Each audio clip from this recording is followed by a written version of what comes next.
A lot changed during the 20th century. Advancements in technology enabled dramatic improvements in terms of the speed, cost, and quality of business and government operations. Portions of Minnesota's election system took advantage of these technological developments, including how voter registration records were stored and how ballots were tabulated. However, much of today's election system still remains unchanged from the time of the early 20th century. A 21st century voter ID bill has been introduced in the Minnesota State Legislature. The objective of this bill is to modernize our election system in order to improve the integrity, efficiency, and effectiveness of Minnesota's elections. Let's take a moment and compare today's election system to some of the changes proposed in the 21st century voter ID bill. Today, when a voter enters a polling place, they are typically directed to one of two different queues, one for pre-registered voters and one for unregistered voters who wish to register to vote on Election Day. Unregistered voters must wait in line to fill out a voter registration form. During busy periods, a person may need to wait 30 minutes or more to complete a voter registration. Election judges routinely report instances of people becoming frustrated with the wait times and leaving the polling place without voting. Voters registering on Election Day must use one of three methods to confirm their identity and their address. First, they may present an approved form of photo identification. Second, they may provide a recent utility bill that includes their current address. Or third, they may have a registered voter from the precinct accompany them to vouch for their identity and their residence. Individuals who lack one of these three forms of identification are turned away from voting. This approach to identity verification has some problems. In vouching, for example, one person can vouch for up to 15 people in a single election. Poll watchers routinely report stories of individuals attempting to vouch for multiple individuals who they apparently don't even know. There have also been reports of individuals attempting to use forged utility bills in order to register to vote. After the election, handwritten voter registration forms must be data entered into the statewide voter registration system, or SVRS. State and federal law requires that these new registrations be immediately entered. However, some counties are consistently late in meeting these statutory deadlines, often requiring 6 months or more to complete the data entry. After the registration forms have been entered into SVRS, a postal verification card, or PVC, is printed and mailed to every newly registered voter as a means of verifying their identity and their address. In a typical statewide election, upwards of 500,000 PVCs are printed and mailed. If these cards were piled on top of one another, the stack would be taller than a 30-story office building. If a postal verification card is not returned as undeliverable by the Postal Service, the newly registered voter is deemed to be valid. Return cards must be data entered so that the voter's registration can be flagged and challenged in the next election.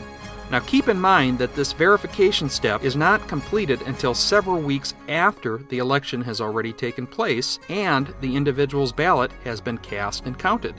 In 2008, there were over 23,000 postal verification cards from Election Day registrations that were returned as undeliverable by the Postal Service. Including the return cards from pre-election registrants, the number increases to over 32,000 undeliverable cards. A sampling of these return cards reveal voter registration addresses that include sections of freeway, empty lots, city parks, business warehouses, and non-existent house numbers. Keep in mind that this occurred in a year in which several major election battles were decided by just a few hundred votes. One other point to keep in mind is that there's currently no eligibility verification performed for voters who register to vote on Election Day. Individuals may be ineligible to vote for a variety of reasons, including felons who are still on parole, non-citizens, individuals who are under guardianship, or out-of-state residents. A review of 2008 election records revealed thousands of ineligible voters that may have participated in the 2008 election. It took nearly 2 years for these persons to be identified, and keep in mind again that these individuals' ballots had already been cast and counted. Now let's go back and look at the Election Day process for pre-registered voters. Voters who enter the polling place line up by last name at the check-in table. Each voter signs in on an election roster. The roster is a list of all registered voters in the precinct. The list includes the person's name, address, and provides a place for the voter to sign in. Pre-registered voters are not currently required to present any form of identification. In today's system, a dishonest individual could travel from one precinct to another and sign in on any random line in an election roster, thereby voting multiple times in a single election. After the election officials scan a barcode next to the names of persons who have signed in on the roster, recording the fact that they voted in the election. This information is captured within the statewide voter registration system. Past experience has shown that election officials can make mistakes by scanning the wrong lines on the roster. This has resulted in people being recorded as having voted when they actually did not, including deceased individuals. Mistakes such as these not only impact the integrity of our election records, but also can adversely impact whether a voter registration continues to remain on the rolls. Now let's compare today's election system to the proposed changes included in the 21st Century Voter ID Bill. Let's begin with the Election Day registration process. New registrants will present their driver's license or state-issued identification card. The card will be swiped in a card reader. Information from the card will be electronically captured, and the voter's eligibility to vote will be immediately verified. The system will also automatically confirm that the individual is in the correct polling place. If not, it will print a map and directions to the appropriate polling place where the individual should vote. Data from the individual's identification card will automatically populate a voter registration form that is then printed and signed by the voter. The voter's registration information will be stored in the electronic poll book and uploaded to the SVRS system later that day. If an individual lacks an identification card, they will still be allowed to vote using a provisional ballot. No one will be turned away from the polls, which is currently the case for individuals who lack the appropriate form of identification. Individuals who use a provisional ballot to vote will be required to return to their local city or county office within 10 days after the election to confirm their identity and eligibility with a proper form of identification. The long lines of people waiting to manually complete a voter registration form will be a thing of the past. People who wish to register on Election Day will no longer simply give up on voting due to wait times.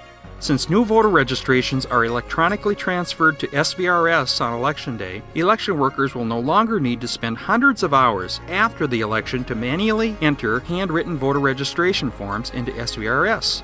This will not only reduce errors, but also enable officials to comply with existing laws requiring the timely entry of new voter registrations.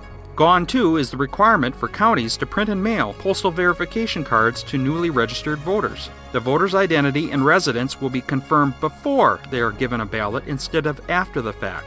Now let's examine the process for registered voters. Individuals will present their driver's license or state identification card to an election official when checking in to vote. The election official will swipe the individual's card. The system will then automatically check to confirm the voter's eligibility to vote and record the fact that the person has voted.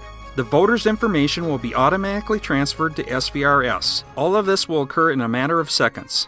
Gone is the need to print thousands of paper roster pages prior to Election Day. Gone is the need for voters to page through a paper roster looking for the appropriate line on which to sign in. Gone is the chance that someone could vote under another person's identity. Gone is the opportunity for someone to vote when they are ineligible to do so. And gone is the need for election officials to scan rosters after the election in order to record that the individuals had voted. Let's recap the major benefits of the 21st Century Voter ID proposal.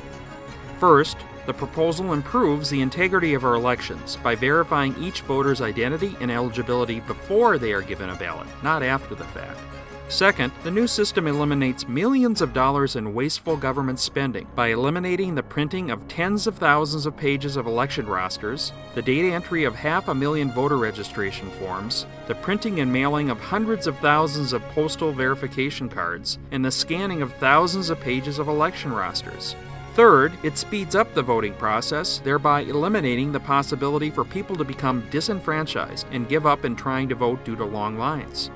Fourth, the proposal improves the timeliness and accuracy of information used to administer our elections due to the elimination of manual data entry. Fifth, the new system eliminates the possibility of a voter being turned away from the polls due to the lack of the appropriate credentials through the use of provisional ballots. Finally, and possibly most important, the proposal improves the public confidence in our election systems.